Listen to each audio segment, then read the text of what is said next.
What's up? I'm John, Dying Fetus, vocals, guitar. This was a one-off show. We just came up for this fest exclusively. We were trying to get a couple shows around it, but it didn't work out. But we had just got off a couple nice tours with Cataclysm, and one before that with Necrophagus, did the Summer Slaughter Canadian tour, and actually we're going to do the Summer Slaughter Australian tour with Necrophagus next year in March, so that's something we're looking forward to. So right now we're in the process of writing a new record and stuff, so we're getting into writing mode this winter time, take off from touring. We've already had to turn down some offers, but we kind of have to focus in on the record, so that's where we're at right now. Street Sweeper. Good friends of mine, man. Good guys, unknown identities, no one knows who they are, but good band. Check them out. They just kind of hung around our practice unit and did drugs, and we just kind of ran into them when we're leaving, So we give them money every now and then, feed their habits. So. Talk a little bit about your early memories of, I guess, hardcore in Baltimore, and hardcore is just one of the forms of music that I personally like, and most of the guys in Fetus like. I first started listening to Agnostic Front back in the late '80s. That's like what I remember hardcore as being. Live at CBGB's and that kind of shit.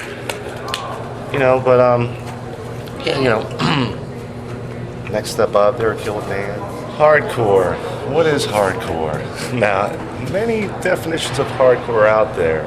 To me, I prefer the old school hardcore, like big egg fronts, more the tough guy shit. I know a lot of people think that's cheesy, but I kind of like that shit. Blood for Blood, 25 to Life, what have you, I love Madball, all that kind of stuff. The groovy shit to get you going, once it makes you want to kill people. So if it does that, it's good hardcore for me, What are some of your earliest show memories? A lot of shows in Albany, actually. That always had a good scene. A lot of hardcore kids and very violent pits and a lot of kung fu fighting and, imaginary ninjas and what have you.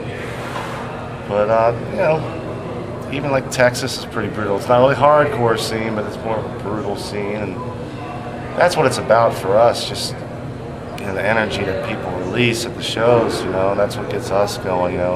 However they want to do it. If they want to hit each other kung fu, if they want to just do caveman style, whatever. As long as they're into it, head twirls, whatever.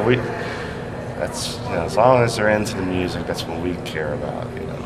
Fetus with Jason's influence, right? Quite political in the lyrical department, right? Culminating with Destroy the Opposition. After his departure, the lyrical focus changed.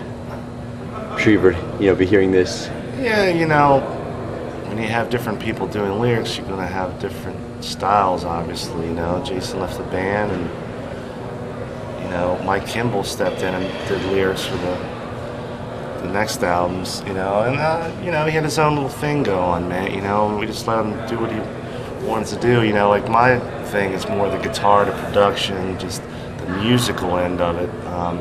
That's kind of like my role in this, but actually I've been talking to Jason about doing some lyrics for this next album, so, because, we lost Mike Kimball, of course, so, we've been talking about outsourcing for some lyrics, and I was talking to Netherton the other night, and he's interested in doing it, so we'll see what happens. So, but he'll work with us, like however we want the lyrics to be. He can write whatever, So he's still there. He's still my boy, So it's all good. Is there a chance that he would collaborate on the album? Well, just lyrics. I don't think he's going to do anything more than that.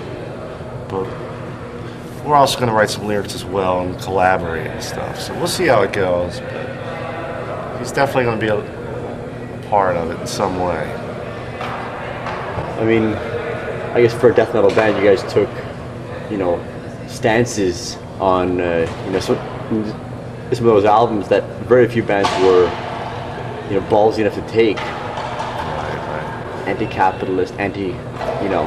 It's all Jason, man. You know, that was his thing. That's what he you know, gave him the freedom to write whatever he wanted to write about, you know. And Do you stick by what he wrote? like I said earlier, I'm more the music man, more of the production, more of, you know, getting guitar sounds, all that kind of thing. And lyrics isn't really what I do, but I definitely, you know, I'm down with whatever we release, you know. You used to work for the U.S. government. Do you still work for the government? No, I'm just doing Dying Fetus full time now. But yeah, just it wasn't anything serious, just kind of like the furniture moving job. Wasn't, you know, I was moving furniture for senators and shit, and then shit like that, you know, whatever.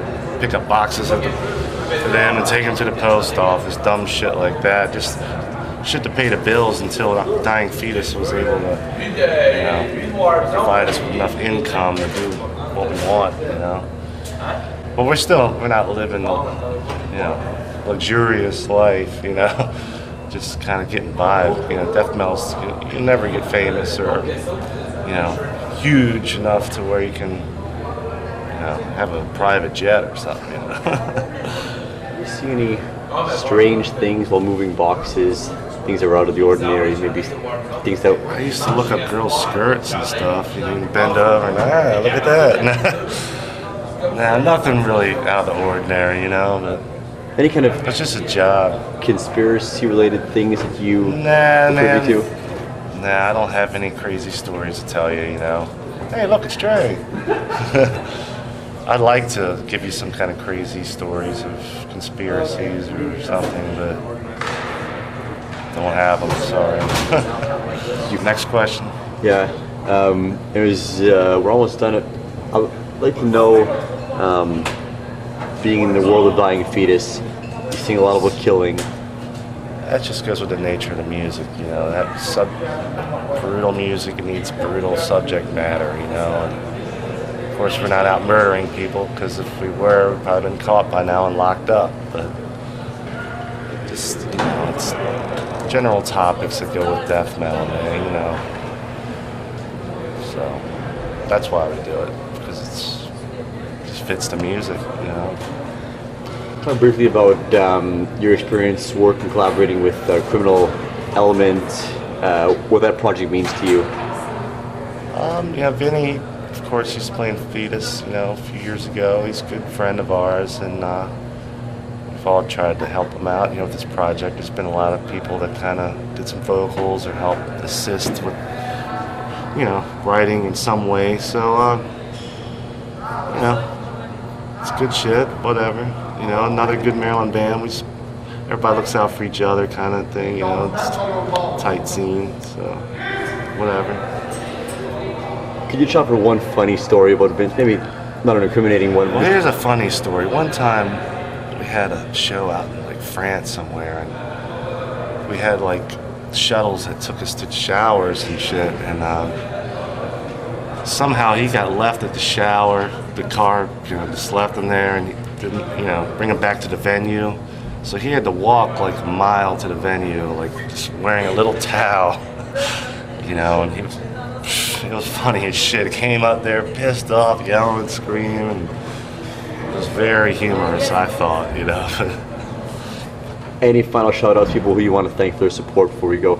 Just, of course, all the fans, you know, without them we wouldn't be here, you know. And just look out for our next record next year, and be touring next year. We're going to do some cool fest, and we're playing Vakken and shit next year, so that's going to be exciting for us. And just looking forward to getting the record out and hitting the road again, pretty much, you know. And see y'all later.